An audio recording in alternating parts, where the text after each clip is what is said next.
Hello students, today we'll discuss 10th class book Footprints Without Feet chapter itself, Footprint Without Feet, written by H.G. Wells. So this is a story taken from a book, The Invisible Man. So in this story, the main protagonist is Griffin, and he's a scientist and he develops a kind of medicine that helps a man to become invisible. So finally when he drinks that medicine, so he becomes invisible, and because of this he faced a lot of problem. So when he is out on the street, so two boys started chasing him with the help of his footsteps. As soon as they saw that the footsteps are fading away, so they were disappointed and they left it away and they went away from there. After this, Griffin decided to get inside a mall that was just about to close. So as he went there, after a few moments the store was closed, and then he thought that this was a nice place where he can get warmth and he can get food, because it was a December time, it was winter time, so it was really very cold. So he went inside there, and when the store was closed, so he took all the things that was required, whether it was for eating, whether it was for wearing, whether it was wine and everything, and he slept there on a pile of quid. But in morning when the shop was open, so the people, those who got inside, they started chasing him again. So now again he went outside and he removed all his clothes to become invisible again, because he was invisible in a sense that when he was without clothes, so no one can see him, but when he wore the clothes, so it was a kind of appearance that any person is moving there. So that was the reason that he opened his clothes and he started running away from there to escape from them. And finally he went to a store. Now Griffin, after running from there, he got inside a theater where he thought that he'll get all the things that he requires, because only clothes will not help him. So when he went inside there, so he got the clothes, as well as he also got some bandages with which he tried to cover his face so that it can give a kind of structure for his face. And then he took the false nose, and he also took dark glasses which can help him and make him look like a person. Now after this he needed money, because he wanted to escape from London, because the place where he was that time, it was really very crowded place, and it was really very you can say impossible for him to escape from anyone, because now or the other day he was going to get caught from anyone. So he hit the shopkeeper and stole all his money and got outside from there. And so he decided that he'll go to some remote area where he cannot be chased and no one will recognize him. So he went there. So there was a couple where he wanted to stay in a house. It was in Iping village, and there he went and he rented a house so that he can stay there safely and no one will come and catch him. And even there when he was living, so he was really a very big trouble for that couple.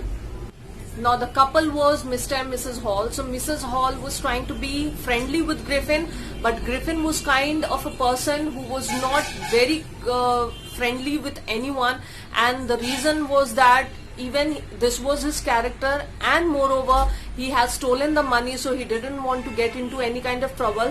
So when he checked in there, so he mentioned that I want to be in a solitude, because and that was the reason that he did not want to get disturbed, and he said them, and that is the reason that I want a room of my own. So Mrs. Hall did not question him, because he has already paid him advance. So the person who has already paid advance and is very genuine and very reserved and not paying bother about anything else, so Mrs. Hall was okay with that, and she thought that it's not of my business, that why should I indulge myself, or why should I pay attention towards what he's trying to do there. Even they thought that he is a scientist, so this may be his behavior, so that was okay for Mrs. Hall.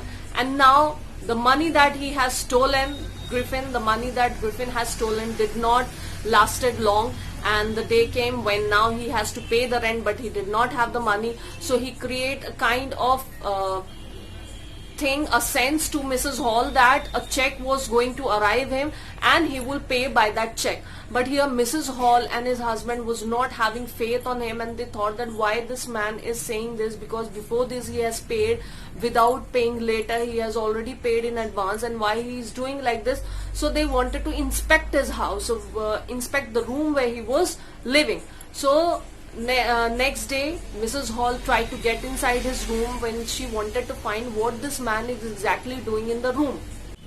Now Mrs. Hall got inside her room to just inspect, and Griffin was never wanting anyone to get inside to his room, and this was known by Mrs. Hall and his husband. And even after that, she wanted to just know that what this man is doing just behind the doors, because he never wanted anyone to let inside his room. And when she went inside, so she found that the room was empty. She tried to find in just under the bed, back of the curtain, wherever she could found. And immediately what happened, all of a sudden she heard a sniff near her ears.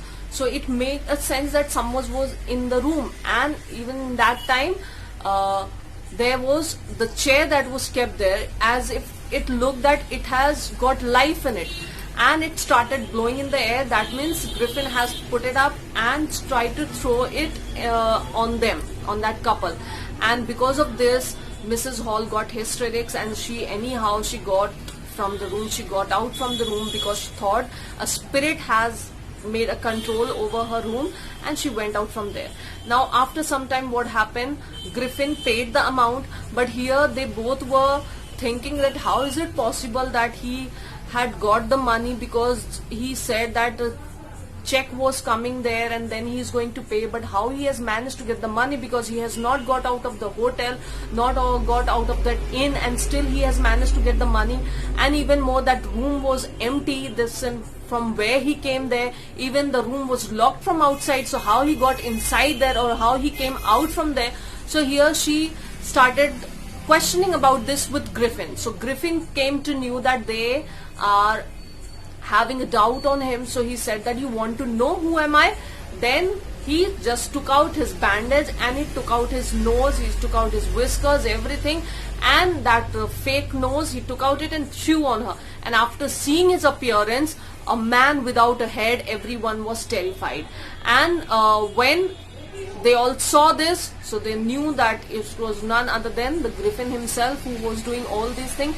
Anyhow, they managed to call Jaffers, who was a constable. So constable came there, and constable was really very disturbed, and he thought, because before this he had never worked so patiently, and he thought that how he is about to catch a man who has no head. But still, anyhow, the people who were there, they all helped Jaffer so that they can catch him and put him behind the bars.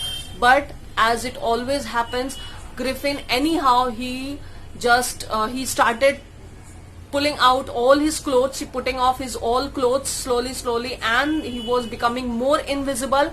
And anyhow, he managed himself to make free from themselves, and he ran away from there. And Jaffers was hit on his head. Because of that, he was conscious and he fell down on the floor. So this was about this chapter, and you will also get some questions so that you can